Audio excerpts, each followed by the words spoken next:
Allah'ım şu geçmiş yılı bizler için hayırlı neticelerle nihayete erdir ya Rabbi. Gelecek yılı geçmişten daha hayırlı eyle. Allah'ım ümmetin birliğine, dirliğine, iman selametine vesile eyle. Dağılan, paramparça olan ümmetimizi sen bu yıl topla ya Rabbi. Kanayan coğrafyalarımızın kanamasını, gözyaşlarını dindir Allah'ım. Sıkıntılar içerisinde olan kardeşlerimize yardım eyle Allah'ım. Yardım edecek eller olarak bizi kullan Allah'ım.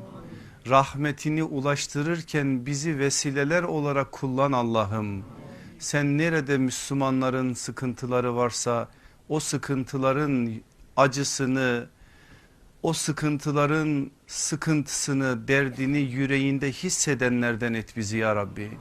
Sadece meclislerde, sadece Müslümanların içerisinde bu işleri konuşanlardan etme bizi Allah'ım. Dertler uykularımızı kaçırsın Allah'ım. Dertler evimizden, hanelerimizden çıkmış gibi bize acı versin Allah'ım. O acıları çektiğimiz zaman sen rahmet edeceksin, bereket ihsan edeceksin. Allah'ım o iman seviyesini bizlere nasip eyle. Allah'ım şu gelecek yılı ümmetin tamamının güleceği bir yıl olarak bizlere nasip eyle Allah'ım. Başta Kudüs'ümüz, Mescid-i Aksa'mız olmak üzere İslam coğrafyalarının dört bir tarafına selamet ihsan eyle Allah'ım.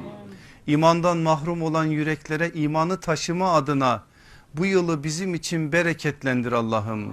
Hedefimiz 4,5 milyon insanlık alemi olsun. O insanlık alemine onları diriltecek mesajları ulaştırmak için bizlere güç ver Allah'ım. Kuvvet ver Allah'ım. İman ver Allah'ım. İhlas ver Allah'ım. İhsan şuuru ver Allah'ım. Bizleri bu şuur dairesinde yaşat ve en sonunda da iman üzere sana emaneti tevdi etmeyi bizlere kolaylaştır Allah'ım. Velhamdülillahi Rabbil alemin.